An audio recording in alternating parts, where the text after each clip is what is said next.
people are still logging on, so we'll just give it another minute or two, and then we'll get started.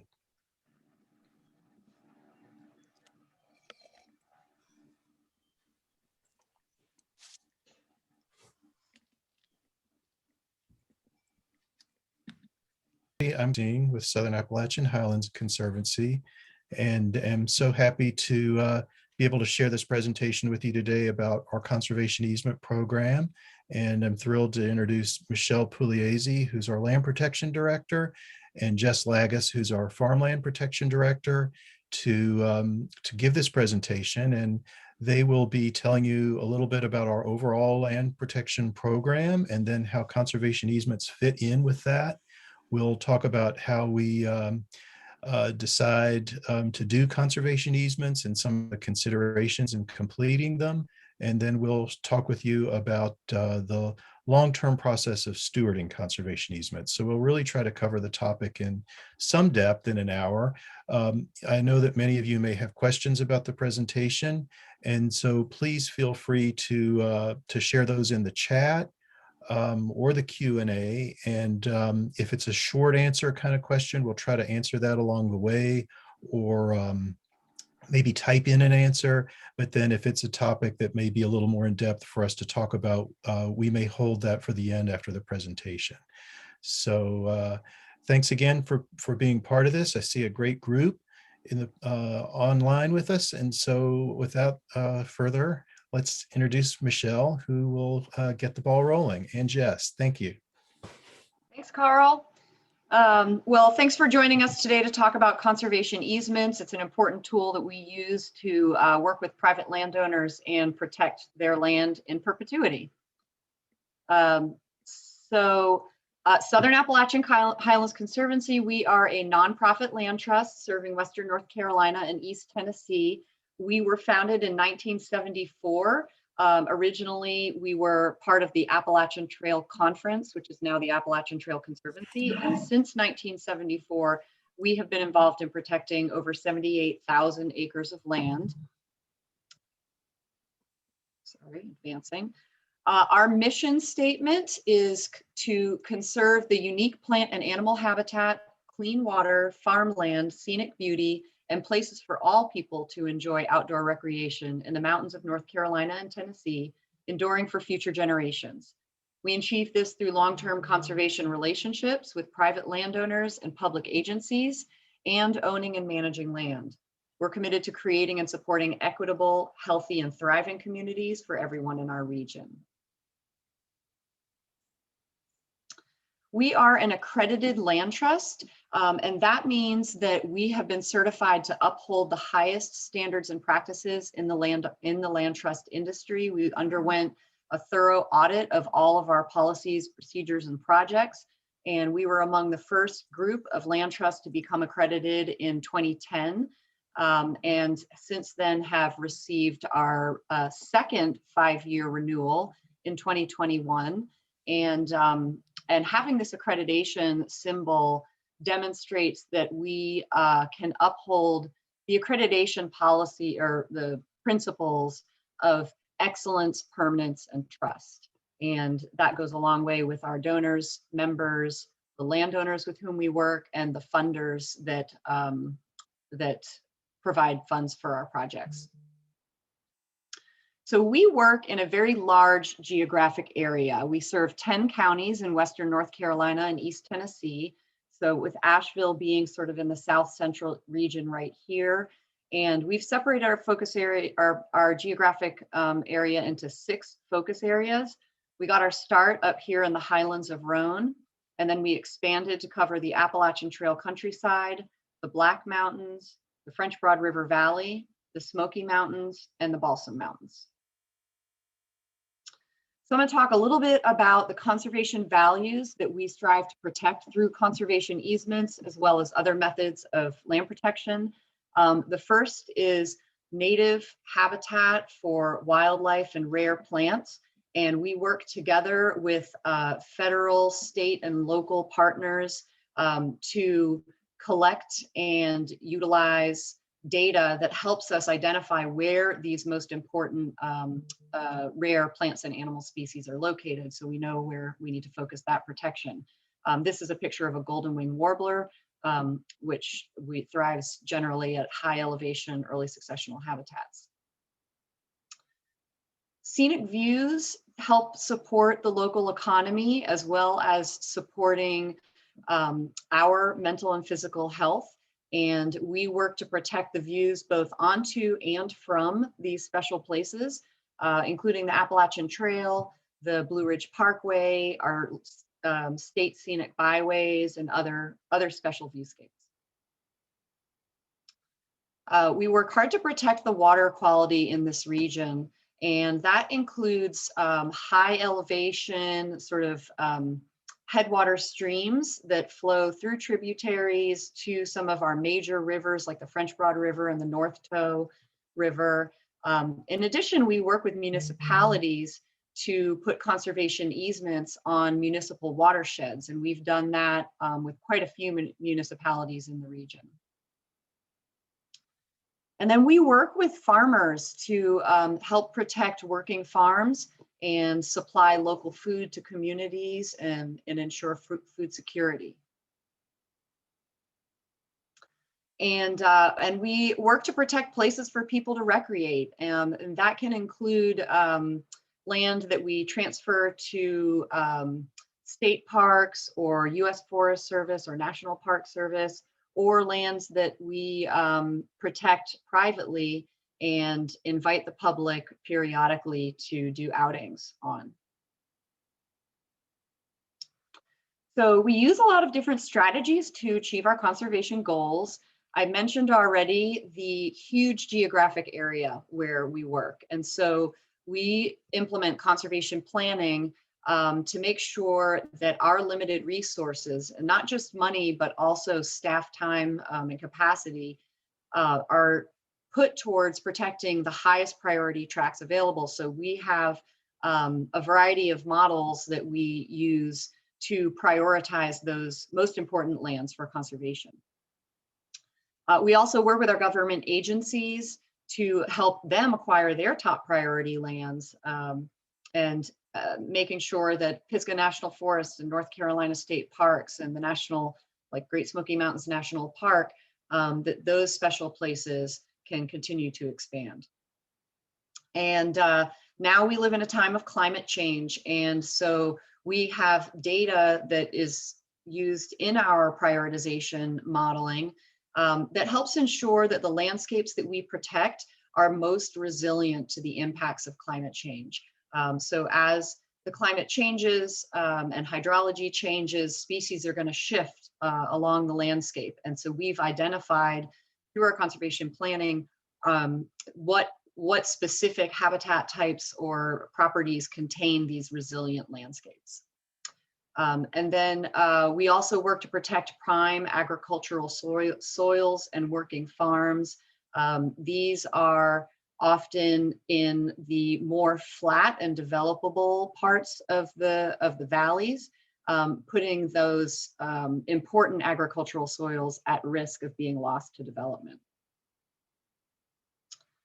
So we have a number of options, and conservation easements are one of the main options that we use to help protect land. And so we can do conservation easements by either accepting a donation of the easement, or sometimes we can raise money to pay landowners. And a conservation easement has actually a dollar value associated with it. That is determined by identifying the development rights and subdivision rights that are being extinguished through the conservation easement. And so you can put a dollar value on what those development rights are. And that is the value that is either donated or that we could purchase, usually at a bargain, from the landowner. Then we also accept, we purchase land for either our long-term ownership or, as I mentioned before, transfer to a public agency partner to help build public recreation spaces. We also receive donations of land and bequests. So sometimes people will actually donate their land to us in their will. And then finally, we can work with landowners on purchase of the land subject to a life estate. So oftentimes the landowner will retain the ownership of their house and live in the house until they die, and then that ownership will pass on to SHC. So a conservation easement, this is the definition. It is a voluntary legal agreement between a landowner and a qualified conservation organization that permanently restricts subdivision and/or development rights. So I've highlighted the main points here. First of all, it has to be voluntary. It can't be required by a zoning ordinance or a deed restriction or something like that. And it must be held by a qualified conservation organization, and that is a land trust or a municipality. And this is determined by the IRS, that who's qualified to hold it. For a landowner to be eligible for a tax deduction, the conservation easement must be permanent. And it must contain meaningful restrictions of subdivision or development rights. So for example, reducing the density of a subdivision would not qualify for a conservation easement. Okay, so there are a lot of benefits to doing conservation easements. Primarily, we are a conservation organization. We want to protect the land, the habitat, the water quality, the scenic views, those conservation values that I just went through. Obviously, that will be protected in perpetuity with a conservation easement. Another benefit to the landowner is that they retain the ownership of the land. They can continue living on the property, using it as they always have, generally, and the rights, we'll talk about the negotiated rights later. And they can sell the land to any person or entity at any time or pass it on to their heirs in their will.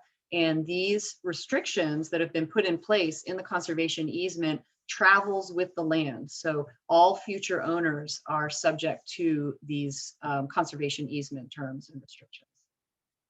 And because this is a permanent thing that travels with the land forever, conservation easements are a very flexible tool. There is no two easement that is identical. Every single one is tailored to suit both the landowner's needs as well as ensuring the protection of the conservation values. And then there's financial benefits as well. So for the land trust, it is a fraction of the cost of buying the land. I mentioned that there is a way of putting a dollar value, so that appraised value of the conservation easement, that enables SHC to spend less money to protect more land. And then if we're paying for a conservation easement, then the families can earn money that they need to continue to own their property, manage the land, pay their property taxes. Maybe a family member needs medical care, whatever they need. They don't have to think about subdividing off a piece of that property to sell it for development to earn income. They can also earn income off of the land itself by farming practices or timber harvest, which we'll talk about in a little bit more detail later. And then there's tax benefits that are available to landowners that donate all or a portion of the value of a conservation easement. So this includes a federal income tax deduction.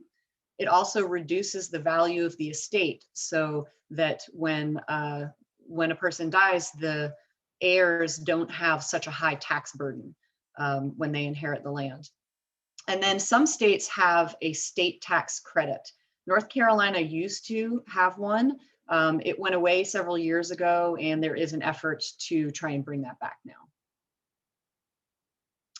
So Carl is going to talk about a specific type of conservation easement called a syndicated conservation easement that has been in the news, and I'll let you take it away, Carl. Thanks, Michelle. And as Michelle said, conservation easements are a tool, and a tool we use valuable for helping conserve land, and part of our toolkit of doing that, along with the other kind of methods Michelle mentioned. And as with any tool, it's not perfect. And so, there's various aspects of conservation easements that are problematic or can be. And then some of the questions that y'all have asked in the questions go to some of those challenges of conservation easements. But one of the problems, and many of you may have seen some press about this in the media, is syndicated conservation easements. And in some respects, there's a risk of it giving conservation easements generally a bad name. And so what conservation easements, syndicated easements are, is really a scheme for inflating folks' tax deductions. And the way it works is someone, typically a consultant, will learn about the availability of a property that's potentially good for conservation. Sometimes it's been a large tract that was slated for real estate development, and the real estate development isn't happening. And then the consultant will kind of gain the ability to buy that property and acquire it. And sometimes it's at a fairly low price because it was a real estate development that didn't work out. And so the property is acquired at a relatively low price, and then it is transferred into an LLC, limited liability company entity, to own it. And then LLCs have managers or members in the LLC who buy their way in. And so the consultant will sell memberships in the LLC in order to generate capital, and then in order to get folks to be part of the scheme. And those folks who this is kind of sold to as a good solution tend to be extremely high income individuals who could benefit from a very large tax deduction. So people who make a lot of money, have a lot of income every year. And so what they will do, what the consultant typically will do, is a real estate development plan for that tract of land that would provide for full fully developed development.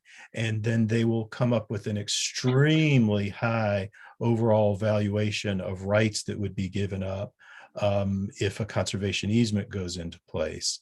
And so sometimes this is like a factor of 100 times more exaggerated valuation than SHC would accept with doing a conservation easement. And I say 100 times, and that's not scientific. It's just a very dramatic overvaluation.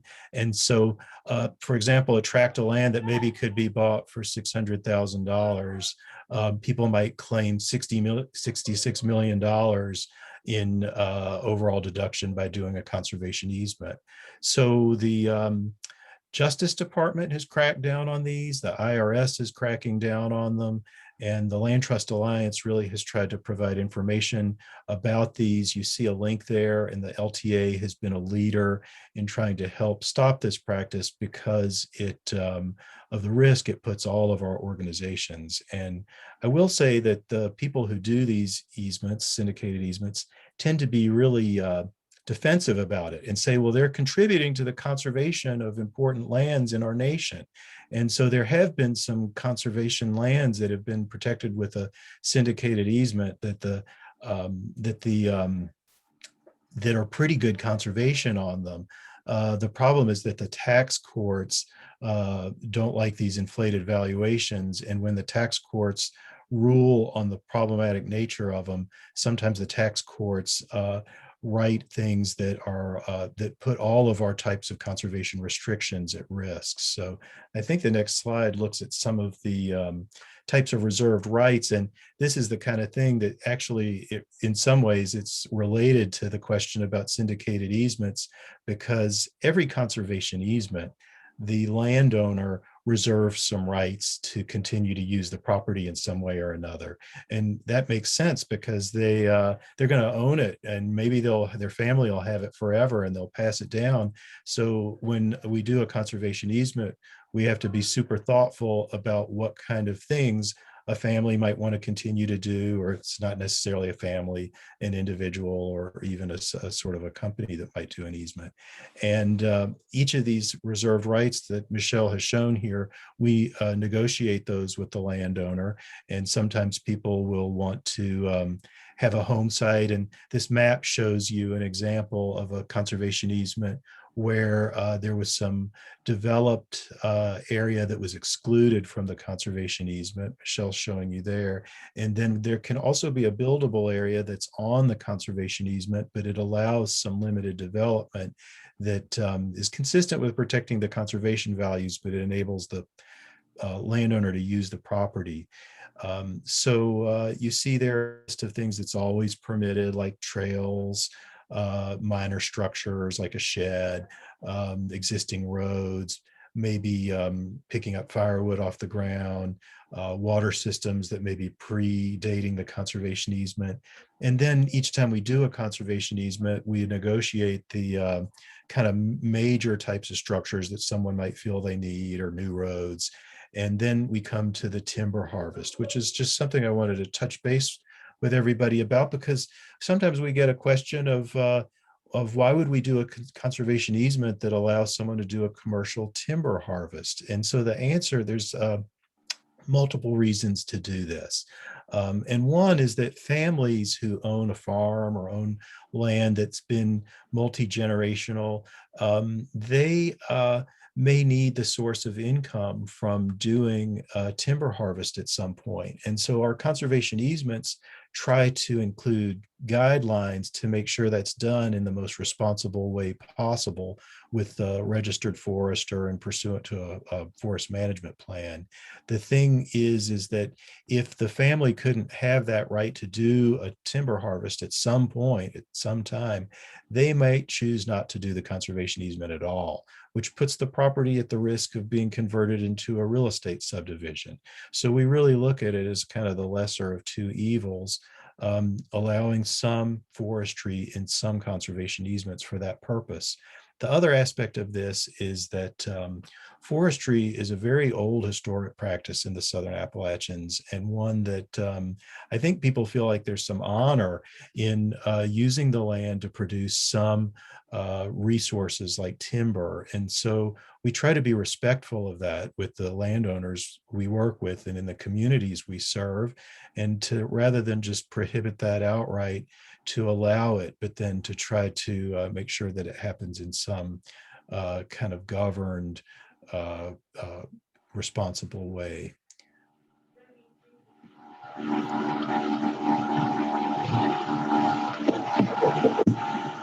So Jess now is going to do a case study and talk about farmland conservation.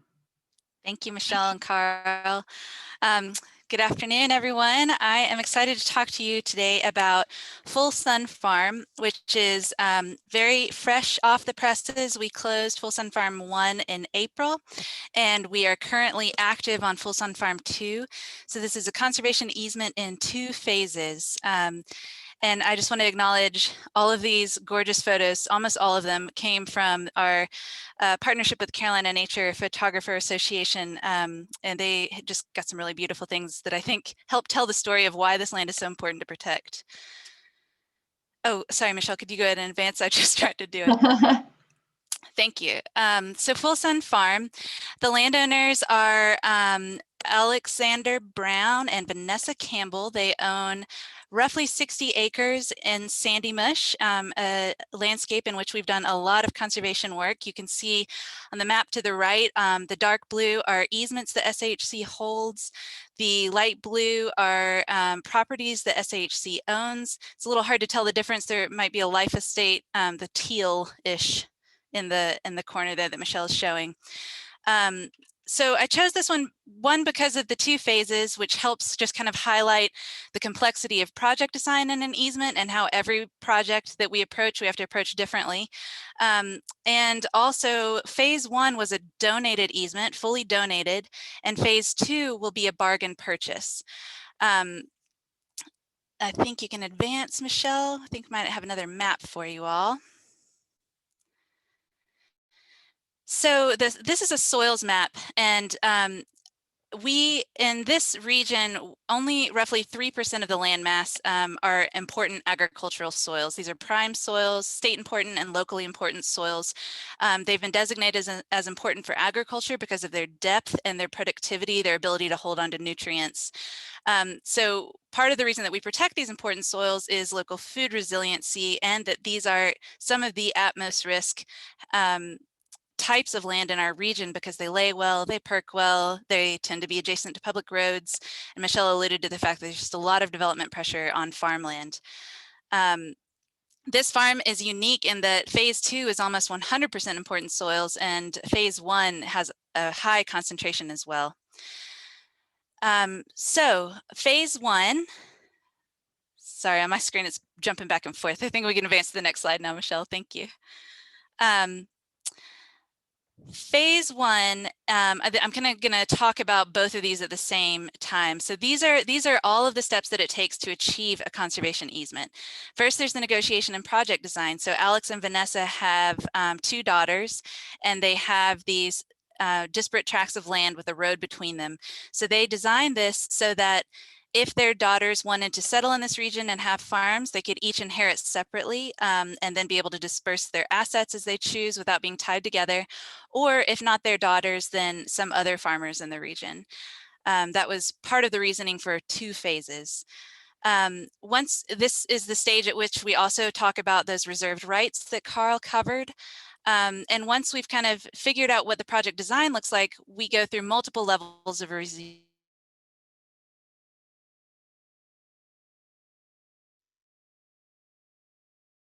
which recommends to our board approval of the project, and then the board reviews and finally approves the project. Once we have that board approval, we enter into a written agreement or contract or option agreement with the landowners. And then we begin trying to raise the dollars to do this. So I mentioned phase 1 is fully donated, but even a fully donated easement cost has just hard cash costs as well as capacity costs for our organization.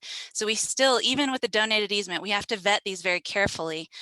And now I'll talk to you a little bit about those costs. So once we have the dollars in hand, either from grants or fundraising, or both usually, we can begin our due diligence work. The first step of which is to do a survey of the land. And this is kind of really marking where the boundaries of our easement will be. And knowing those boundaries is the first step in being able to defend an easement in perpetuity. So on Full Sun Farm 1, the survey cost $10,000. These are actual costs on this project, but it was only a 31.77 acre project. On a larger farm, we've seen these survey costs go as high as close to $40,000. That was a 200 acre farm with difficult boundaries, but there's a wide range here, and this is on the lower end. And then we have to do title work. So we do title search, we make sure that the title is clean. This includes ultimately our legal costs as well. And on Full Sun Farm 1, that total was $3,500. We have to do a phase 1 environmental site assessment, which is kind of an historical review of the land, ensuring that there's been no toxic dumping or other environmental hazards on the land. That I believe on this one costs $2,000. For farmland, we also work with soil and water conservation districts or Natural Resource Conservation Service to create conservation plans and together with the landowners. That luckily is free, but it is still part of the timeline and effort involved in an easement. And then there's conservation easement drafting. So that's what Michelle and Hani and I do. Drafting the actual document that will be on record at the real estate closing at the end. And we typically try to build into these transactions a cost covering our land protection time. So that's conservation easement drafting, the negotiation facilitation, grant funding, project management, and that's around $3,000.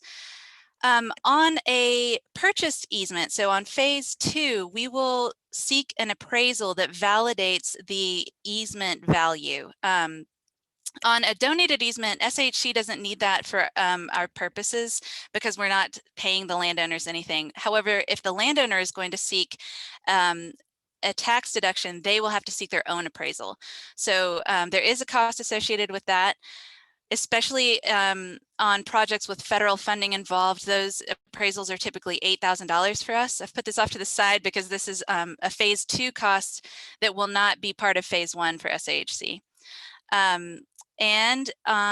We also, our stewardship team prepares a baseline documentation report, which is kind of a timestamp that shows exactly how the property was in minute detail at the time of the easement closing. And this is kind of the Bible against which we compare all future changes to the land and are able to defend the easement in the future. So this is an extremely important piece of documentation, and that usually costs us roughly $3,000 to produce. If this phase 2, we're going to be seeking federal funding for that. And so once all of that due diligence is done, then there's a federal review process that takes months, many months.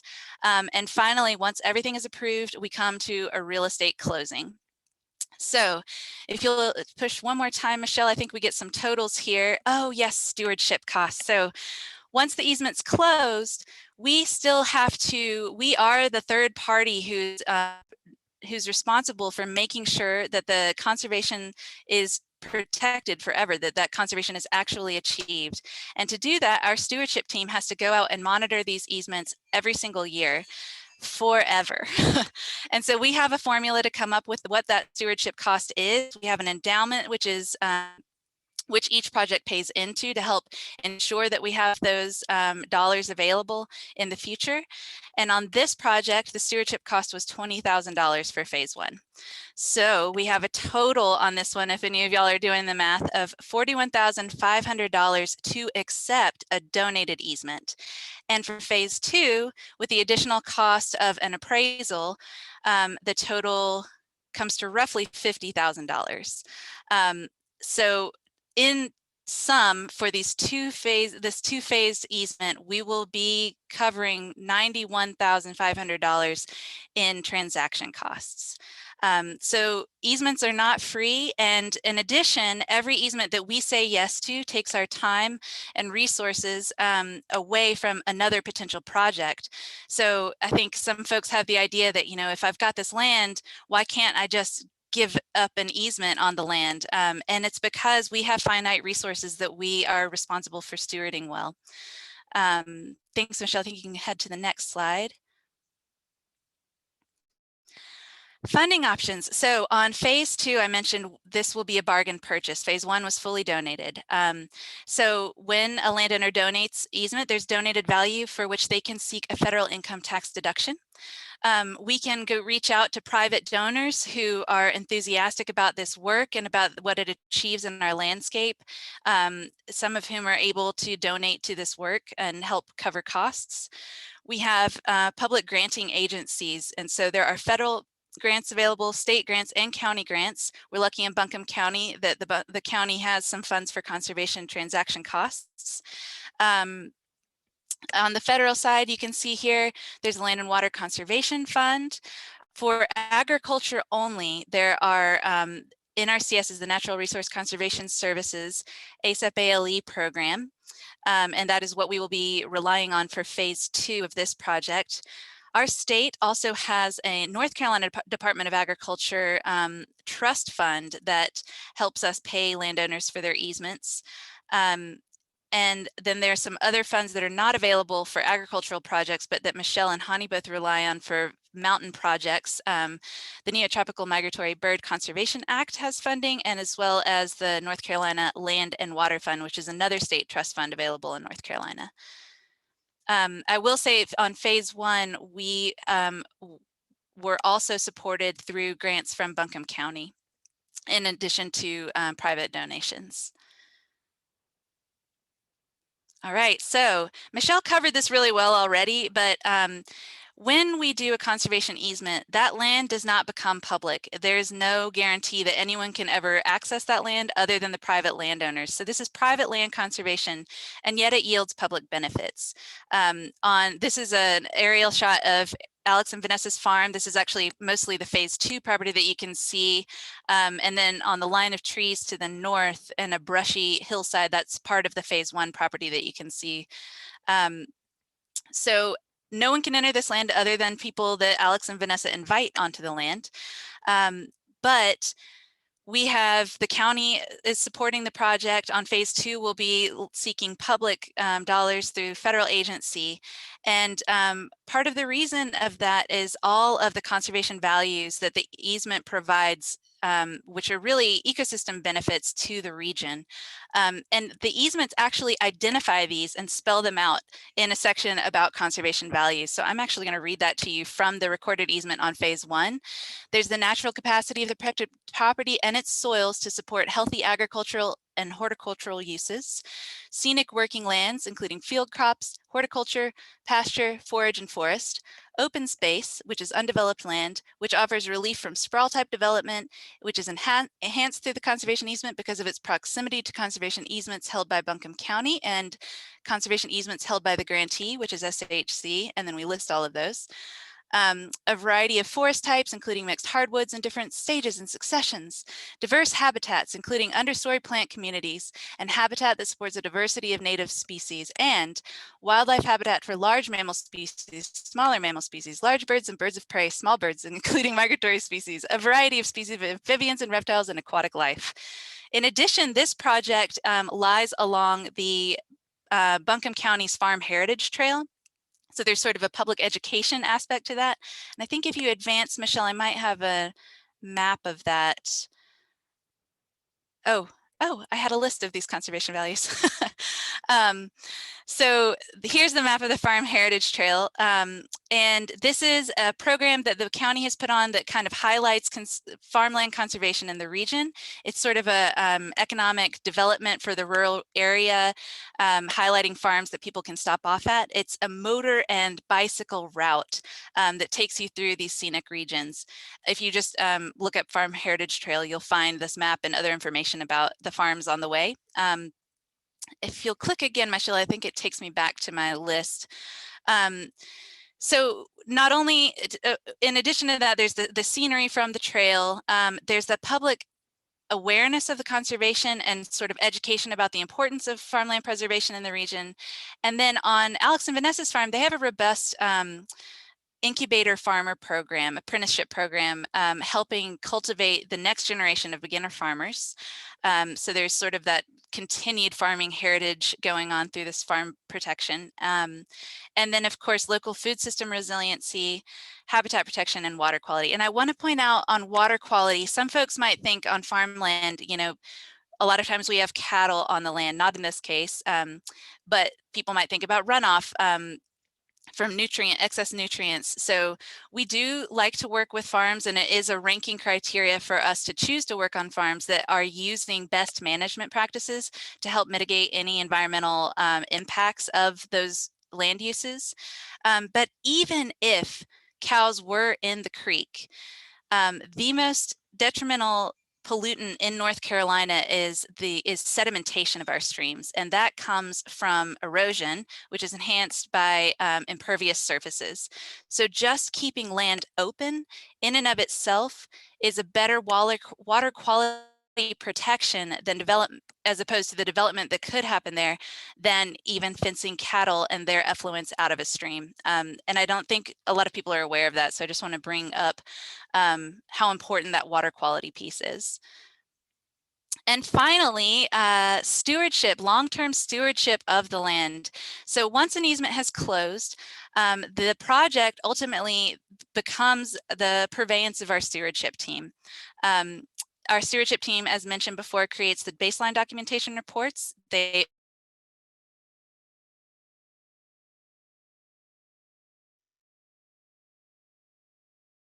includes easements as well as some fee simple preserves, which means land the SHC owns. And they are dealing with violations of our easements. We also have insurance through an organization called Terra Firma that helps us cover these violations. But I like to think about sort of the relationship between land protection and a land project and our stewardship team is kind of an arranged marriage. So it's Michelle and Honey's and my job to work with the landowners and make sure that we're all on the same page, so that when our stewardship team inherits that relationship, that it's a high functioning relationship, and that everyone understands the terms of the easement, because ultimately it is up to us to defend these easements, but we want to be all on the same team with our landowners. It's not a combative relationship, and the more that we can steward that relationship in the beginning, the better it'll be in the future as our stewardship team continues to carry out those relationships forever. And I think that's all I have. Michelle, I think we're ready for questions.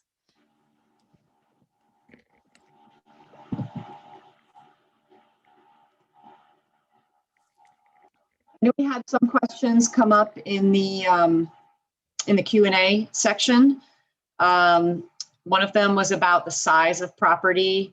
Is there a minimal acreage of land that SHC protects for a conservation easement? And we really don't have a minimum acreage. Carl wrote a good response there. We take into consideration a lot of factors, including if it's adjacent to other protected lands. So the more isolated it is from a large block of protected land, like national forest, then the less likely it is that we would be able to do a conservation easement there. Whereas a small tract that's maybe very close or adjacent to existing protected land, we might be more likely to do. And then it also depends too on the reserved rights. So there was a question specifically about 30 acres in Candler.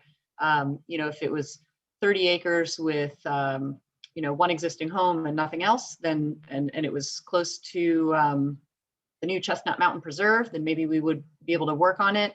If it was 30 acres with 4 houses, we probably would not. Thanks, Michelle, for that great explanation. And there was another question about the topic of attorneys or maybe other professionals who tell folks that conservation easement could be terminated by a new owner. And that highlights the topic of successor owners of land that's subject to conservation easements. Because as you heard in the presentation, conservation easement lasts forever, and the owner of the property could sell the property or give it away or give it to a family member, but that conservation easement goes with the land. And so the person who did the conservation easement originally probably has some personal investment in following the restrictions and the rules, because after all, they did the conservation easement. But as ownership of the land gets passed down and it becomes more attenuated from the person who originally did the conservation easement, risk increases for the land trust that those successor owners will have less of a kind of passionate commitment to uphold the restrictions. So the question that was in the Q&A asked, what do you do about professionals out there who may be saying things about conservation easements that aren't true in order to make the land more appealing to prospective buyers? Because we do see that some. We see folks say, well, I bought this tract of land and the person who sold it to me with the easement on it told me that maybe I wouldn't have to follow the rules in the easement. And so the land trust is in the position of working with those successor owners as closely as Jess described, working with the folks who did the conservation easement to make sure there's an understanding of what the restrictions are and try to facilitate them using the property in a way that they like while still following the rules of the easement. Looks like there's another question that's popped up too, so. I would add to that, Carl, that potentially there's some misunderstanding by professionals as well about the difference between a conservation easement and deed restrictions, which don't have a third party like a land trust to enforce them, and therefore don't have as much teeth. And Additionally, I want to point out that in the monitoring of an easement in perpetuity, our stewardship team checks the record to make sure if any transfer of title in that easement and that property has occurred in that time. There are stipulations in the easement that we should be notified ahead of time, but sometimes that doesn't happen. Our stewardship team catches it in that annual monitoring, and then they will reach out to the landowner and help educate them, the new landowner, about the easement that their land comes with. Thank you, Jess. And the next question that's come up is, do we work with people who are interested in purchasing a property specifically for conserving it with us? And we do occasionally do that. We call those people conservation buyers or conservation-minded buyers. And generally the way that that works is that somebody, ideally would maybe work with the land trust to identify a tract of land that we've identified as a conservation priority, but maybe we don't have the funds available to pay the landowner for a conservation easement, or maybe the property is just for sale. Usually it's for sale on the market. And so a conservation buyer could step in, purchase the property, and usually holds it for a year, and then donates a conservation easement to SAHC. And so we do that occasionally. Sometimes it's hard to find the perfect tract of land that matches the conservation buyer's goals, is what they're looking for, with a land that is available for sale that also meets our criteria. So it takes a lot of work, and there are some realtors out there that can help identify those tracts of land, but we do that. I'd also point out another case study of a project that we worked on where the landowners had been leasing land for many years from another landowner, and they entered into a deed of trust where we started, so the land transfer actually took place, but the original landowners were not paid for that transaction until we were able to close on a bargain purchase easement, and then the new landowners use those funds to pay off the deed of trust to the previous landowners. That takes a really unique seller to be willing to wait for payment in that way, especially with a federal program. It can take many years, but that is another situation in which we've seen a land acquisition in conjunction with an easement. But like Michelle said in the very beginning, the definition of the easement, the easement itself is a voluntary transaction between the landowner and a qualified conservation entity. So we cannot enact an easement on a property that's listed for sale or with someone who does not already own the land.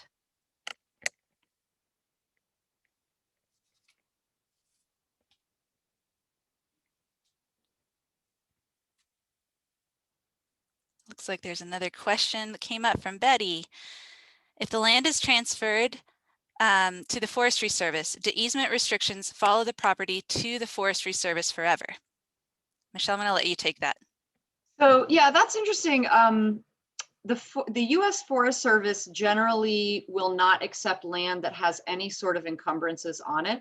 So if there's property that's encumbered with a conservation easement, it would not be a candidate for transfer to the Forest Service. And that's why one of the early things that we do when a landowner says they want to protect their land, and we're trying to help them figure out what option works best. If we think that this tract would be ideal for addition to Pisgah or Cherokee National Forest, then we would encourage them to sell the land. Usually the way that works is selling it to SAHC, and then we hold it until the federal government is able to then purchase it from us, because we can work a little bit faster than the feds. And that holds true with other types of encumbrances on land, not just conservation easements, but if there's a Christmas tree lease or other rights that go out to other parties, we have to resolve all of that before we can transfer to the Forest Service. Great question, asking about materials that summarize our easement program. And I'm not sure if we have those posted on the web. This webinar will be available. And then I guess if you have specific questions about how conservation easements work, we do have materials that I think Michelle or Jess would be happy to email you, and their emails are there on the screen. Maybe the best thing to do is if you would like more information in written documents, maybe to ask for those. And there are some of those documents are available on our website. There's like steps of a conservation easement and land on options for a landowner and like a basic fact sheet on conservation easements. I believe those are actually on our website as well. Great. Thanks, Michelle. Yep.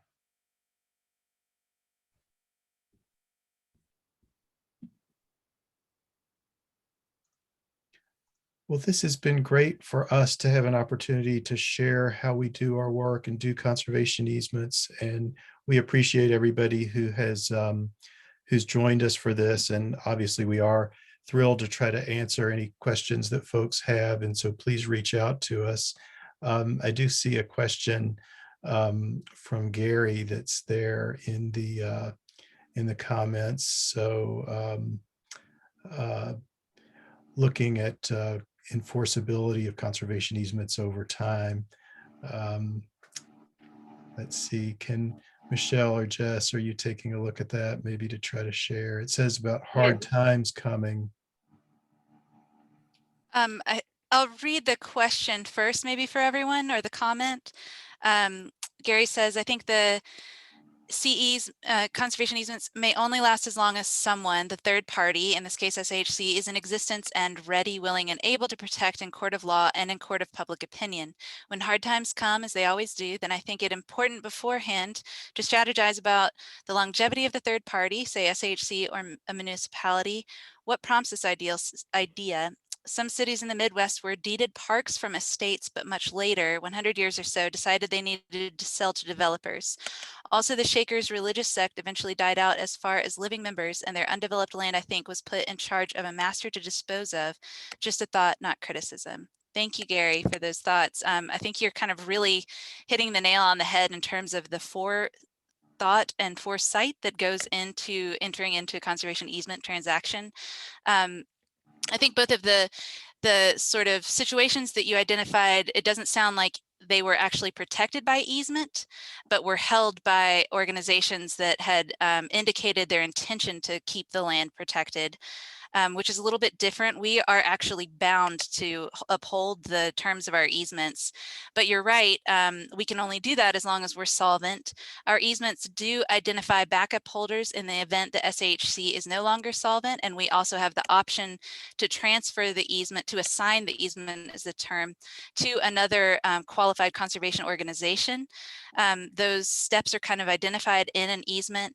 We also have our endowments, as mentioned. We have our terra firma insurance, which helps us defend these easements. And I know Carl and Michelle are much more expert in these realms and might have more to add as well.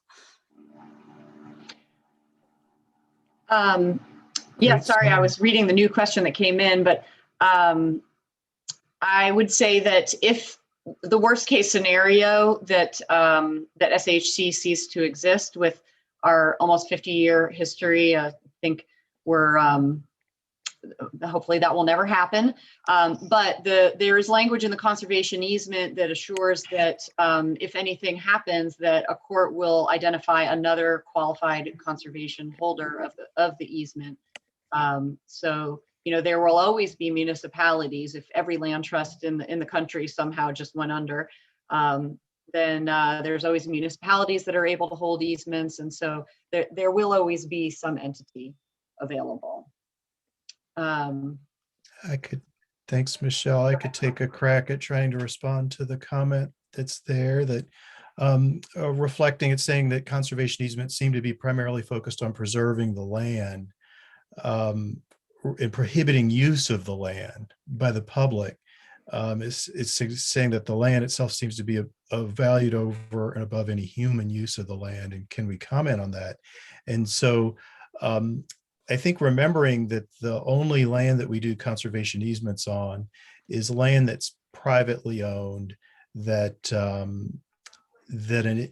that an individual or a family owns. And so they come to us, and the real reason to do it is if that individual or family is concerned about the risk that the land might get developed, turned into a real estate subdivision after they pass away, because none of us lives forever.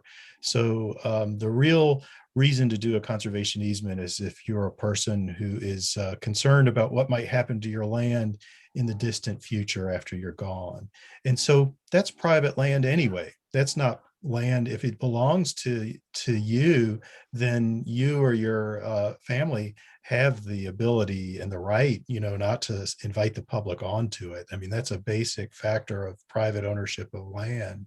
And so in terms of the use of it, we really do try hard with those reserved rights in a conservation easement to provide for ways to use the land that will be sufficient or meaningful to the people who own it. And so there is some restriction on real estate development. And that makes sense if you're looking to protect the conservation values, like Jess said, with water quality, avoiding sedimentation in creeks. Conservation easements aren't for everybody, and they're definitely not for every tract of land. And so I don't think there's any intent or effort on our part to try to overlay conservation easements across all the land in Western North Carolina or East Tennessee. It's just that when there are farms or other properties that a family loves, and they know that they as individuals won't live forever, but they hope to leave a legacy to the future of their property still being intact and not converted to a real estate development, then a conservation easement is the best tool we know of to achieve that. And like all three of us, I think, have said, it's a tool, so it's not perfect. It can't achieve everything, but it is effective for that kind of purpose. Hope that kind of helps. And another additional thought is that the easement itself doesn't prevent public access to land. It only doesn't mandate that a private landowner then invite the public on the land. So we do actually have an easement that has public hiking trails on it, but that was the choice of the landowner to make that land available to the public for recreational use. Yeah, that's the Canton watershed. I think you're probably talking about the Rough Creek watershed. And there's hiking and biking trails on there. And we also have, as part of our Connecting People with Lands program, we do guided outings, and with the permission of the landowner, because it is their private land, we will occasionally invite the public to join us and explore a conservation easement property. But like Carl said, that is private, that is their private land, and they can be assured that that it will remain in their ownership. And one final thought on that I'm not sure we made super clear is that on an agricultural conservation easement, particularly, the use of the family, I think we did talk about the family still has the right to do agriculture and produce agriculture on the land, horticulture, timber use. So I see those as fairly human-centric activities and food production for human communities. So I don't see this as a sort of wilderness-only concept, especially on the agricultural side. It's kind of the conservation values we're looking at aren't so much the wilderness as the productive capacity of the land for our local food systems.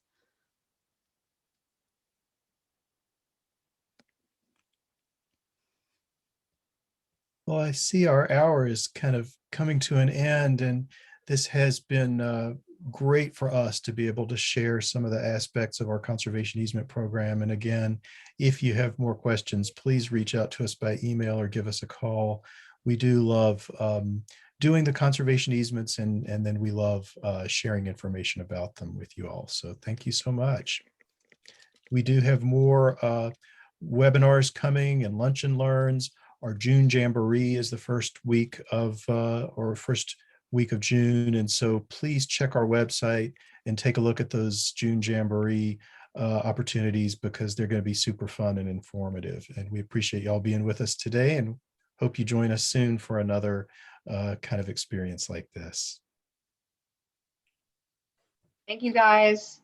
Thank you, And, everyone.